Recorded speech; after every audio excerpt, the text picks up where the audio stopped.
tous les risques pour wax des dettes cachées alors que ñoom ñi ngi def ay rapports cachés mën na résilier contrat boobu pour l'intérêt de ces Sénégalais qui travaillent au niveau de l'hôtel li nga xamante ni moom la ñuy woote nag jàpp naa ni c'est un nag ñaxtu national pour ñëpp la nag pas pour nous les travailleurs licenciés mais pour vous la presse aussi parce que tey actualité yéen a ko lëmbe mais Maimouna Ndour Faye Babacar Fall Ameth Ndoye aujourd'hui hier Soya Diagne et parmi tant d'autres gis ngeen ñi waxuma la sax au-delà de votre droit de liberté de presse mais li nga xamante ni mooy seeni droit ñu voté ko au niveau de l'Assemblée nationale dañ ko denc mooy aide à la presse te jàpp naa ni lépp li nga xamante da nga ko voté au niveau de l'Assemblée nationale muy li jëm ci primature jot na ci li jëm ci présidence jot nañ ci li jëm ci ak li nga xamante ni sax voté wuñu ko au niveau de l'Assemblée nationale jot nañ ci mooy lu ñu indemniser mooy les casseurs de la République waxtuma la nag li nga xamante duñ ko voté pour la presse du ñuy demander ñu jot ci li nga xamante ni moom la ñuy wootee ñaxtu national c'est la vie chère la liberté d'opinion libération des détenus politiques mais au-delà de ça taxation bi nga xamante ni ñu ngi ñu koy def taxation Auchan taxation Sen'Eau taxation amatul lu des xam nga lan moo des jamono ji ni bu ñu taxawoon la taxation de l'amour la taxation de l'humour et la taxation du plaisir foofu lañ jëm parce que notre liberté est taxée aujourd'hui il est temps nag ñu jóg faire face à ce régime je lance un appel à tous les citoyens sénégalais à vous la presse aujourd'hui après cette conférence de presse rendez-vous devant bërëb bi nga xamante ni mooy 7TV dinañ fa dem mais le 31 aussi am nañ benn marche bi nga xamante ni mooy sunu avant 8 novembre mais le 8 novembre c'est un déclic national bi nga xamante ni on doit faire face à ce régime ce sera la justice ou la révolte rien d'autre c'est aux autorités de choisir maa ngi leen di sant di leen gërëm merci beaucoup. Nous allons maintenant écouter monsieur Abdou Karim Gueye, membre du secrétariat permanent du collectif Rappel à l'ordre du peuple, qui s'assurera de l'allocution finale après nous procéderons à la levée de cette séance.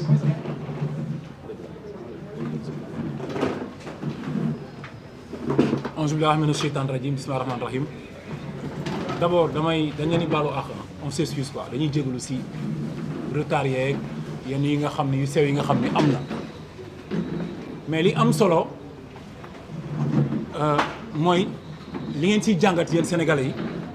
mooy en réalité rappel à l'ordre comme son nom l'indique da ngay gis ni lii yëfu sénégalais yi c'est-à-dire moo tax ngeen dégg tax tey ñu indi rappel à l'ordre du peuple c'est le peuple sénégalais qui parle qui s'exprime kan moo mën a téye peuple bi exprimer wu lu ñu woote lu ñëpp bokk la lu ñëpp bokk ku ne da nga ci am sa wàll kenn mënu téye lu askan yor kaddu askan kenn mënu ko téye kaddu rappel à l'ordre kenn moomu ko ñëpp ko moom ku am jafeñ-jafeñ Sénégal am nga sañ-sañ ñu taxaw wax li nga gëm wax lu la naqari jàkkaarloog régime bi rappel à l'ordre c'est pour rappeler régime Pastef seeni engagement fàttali leen jafe-jafe yi taxoon Sénégal yi jugoon doon xeex bay faatu fa yàllaahu pour ñoom ñu juge pour Macky Sall juge fi ñoom ñu accéder ci pouvoir bi faj géntu Sénégalais yi jafe-jafe ñu Sénégalais yi lii mooy rappel à l'ordre lii boo ko seetaanee nga xool journalistes yeeg ñëppay sonn te ñuy wax duñ sonn ñëppay taxaw ku nekk am nga ci sa kàddu am nga ci sa wax boo war a wax parce que Sénégal ñooy dund lu metti lan mooy yaakaar bu tas déception totale ci askan woo xam ni seen i doom dee nañu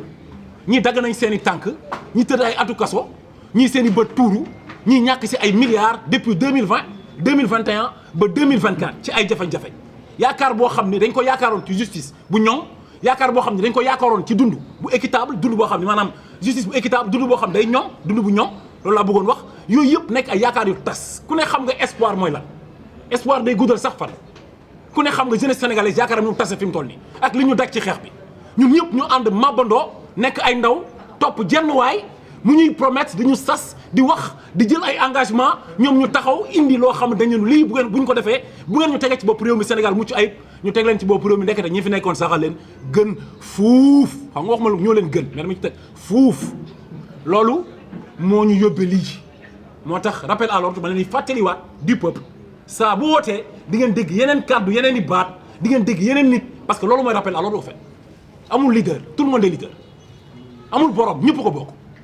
amul kàddu ñëpp a yor kàddu rappel à l'ordre donc loolu lu am solo lu jar a bàyyi xel la moo tax suñu ñëw bi rappel à l'ordre bu ngeen ko déggatee te déggu leen ci du peuple rek xamal ne du ñun moo tax ñu def ci rappel à l'ordre du peuple saa bu ñu toogee c'est le peuple qui parle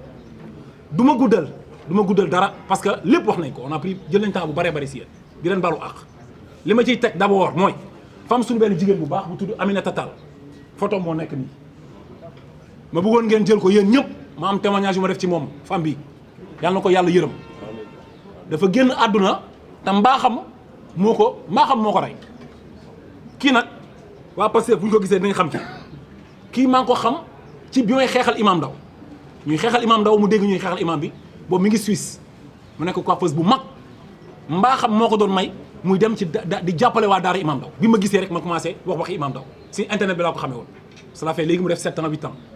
chaque semaine da doon yónnee xaalis bi ma yóbbu ko daara imam Ndaw su ma naan def ay cagnotte pour daara yi danaan yëkkati ay 300 000 500 000 ñëw ba Dakar jugee Europe ñëw fii taal oto ñëw ba sama kër ànd ak man ma dem ci ay daara Yoff muy génne ay di jox ravitaillement wu 1 an la jox daara yi di solal xale yi ay yére di jënd ay yére di taxawu daara yi kooku mooy Aminata Tall Aminata Tall nag mbaaxam googu moo ko rey dafa nekk Suisse am benn femme sénégalaise bu nekk foofu am problème ak jëkkëram te moom Suisse Aminata Tall macha allah yàlla bàyyi ko mu nekk këram moom di dund di jàppale waate rek lay def soxlawul dara am benn femme bu am problème ak jëkkëram jëkkër ji génnee ko moom mu hébergé ko benn sénégalaise mu dem ak moom ba ci kanam gis ni femme bi fookat la mu bett ko ne ko génneel sama kër jaamu yàlla rek la xam waa Tivaouane la foo ko fekk muy kurisam sénégalais yi nag xam nañ li ma wax waa Pastef xam nañ kii te li may wax naa ci ñëw kii bi mu ne femme boobu génneel sama kër moo ko femme bi ñu jàppante si femme bi jamante ñu fekk ko këram mu faatu mbaa xam ku mu daaxoon ku jëkkëram dàq mu fat ko kookoo ko rey na nag ku bëgg diine ku bëgg alxuraan Aminata Tall mi jullit dëggantaan la ma koy seedeel ndax ci kii bi may soog a def live ak Ousmane Sonko boobu Ousmane Sonko amagul doole ci la gis Ousmane Sonko daana ma ñii ñooy ñaan ma expliqué ko mu fexe ba jokkoo ak ñoom ne dama leen a bëgg a jàppale yoruma dara mais naa fexe envoyé leen dara su ma fàttalikoo bi ma waxee dama ne ko xoolanoo jokkoo ak ñoom somme boobu Pastef mi ngi soog a door mu lijjanti ba xam ci kenn fexe ba yónnee ni somme 1 million kii moo ko def bokk na si njëkk def seen loxo ci Pastef moom la ñu rey bërki démb jigéen bu baax a ngi nii amul daara Sénégal bu mu taxawul defa xaalisam te ba léegi ñun ñu ngi yëngu ci daara yi xam ngeen ni ñun alxuraan moo ñu ñor moo tax kii dama bëgg di ñaanal sëriñu daara yëpp ma ne ni ñaan na ko ku nekk ñaanal fa nga nekk na ko ku nekk defal ixlaas ñu ñaanal ko yàlla xare ko àjjana ci li ko dal te yàlla maanaam yàlla jàppale képp koo xamante ni bëgg nga taxawu alxuraan moo tax ñu wax Aminata Tall yaayu daara la kàddu boobu bëggoon naa ko wax aussi may ñëw pour waxaat ni damay remercier ñi fi toog ñëpp di remercier rappel alors di remercier surtout nag Assane Diouf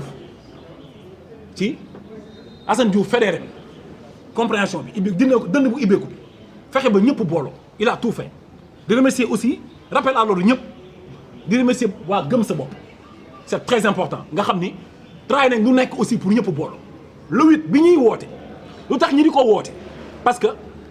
waa kër Lat Diop waa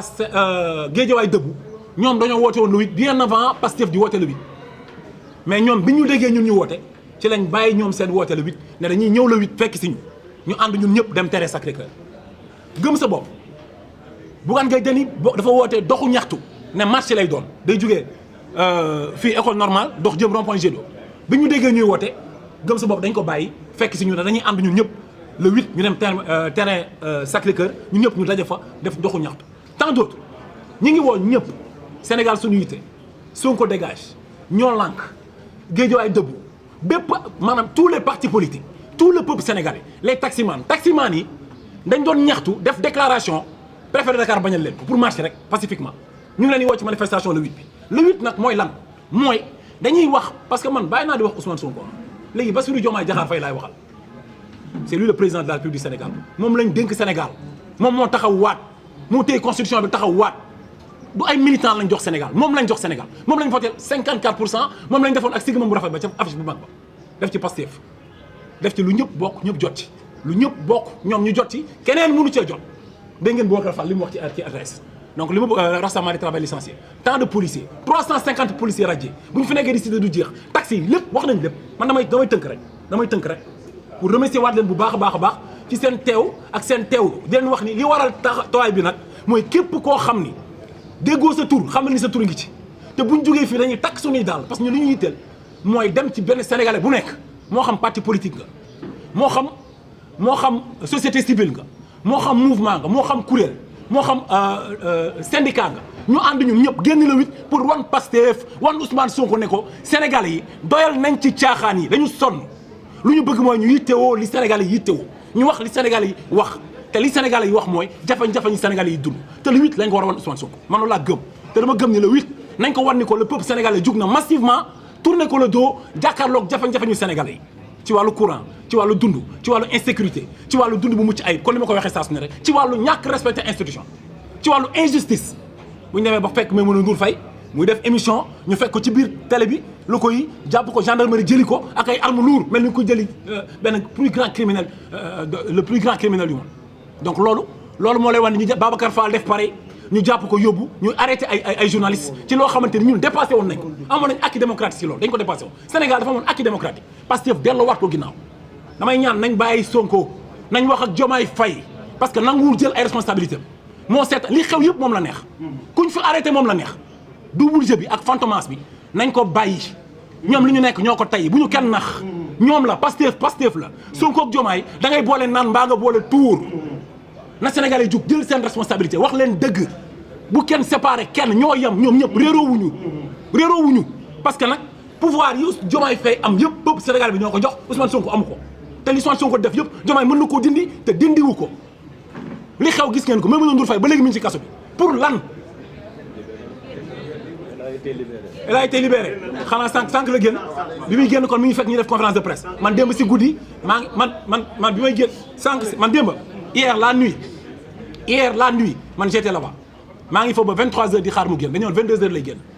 en tout cas fanaanal nañ Maimouna Ndour Faye 48h wala boog 72h mu fanaan ko ci kaso bi en tout cas kon je me suis trompé bi mu génne yëgu ma ko parce que boobu la ñuy si activité organisation kii bi donc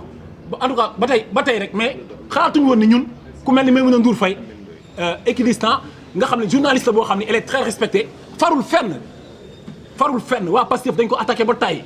pour mu taxaw attaqué Macky Sall mu bañ équidistante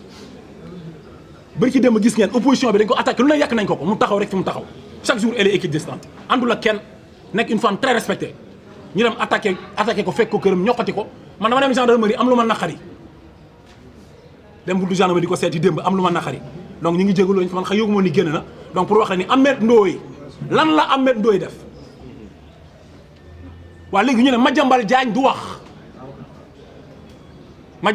wax lu tax Madiambal Diagne du wax sénégalais yónni leen seen xel c'est quoi le problème comment on peut interdire Madiambal Diagne mu wax ñu ne dañuy tere Madiambal Diagne mu wax ku ko interview dañu lay tëj ci kaso bi lan la Madiambal Diagne xam lan la état du Sénégal di nëbb c'est quoi le problème donc loolu daal laa bëggoon wax may wax ne képp koo xam ne gis nga ni Sénégalu tey Pastef yàq nañ ko man dootu bàyyi leen Sonko Pastef yàq nañ ko Bassirou Diomaye Faye yàq na ko Pastef Sénégal ku gis Sénégalu tey bi nga xam ne Pastef saboté leen justice bi ñu ngi lay woo le 8 incha allahu rabbi képp ku am lan la naqari ci réew moo xam dañ koy foowee ñeen woo ñun ñëpp ñu ànd massivement ñëw taxaw def manifestation ñëpp nañ génn ñu def ko pacifiquement fële ca sa terrain Sacré-Cœur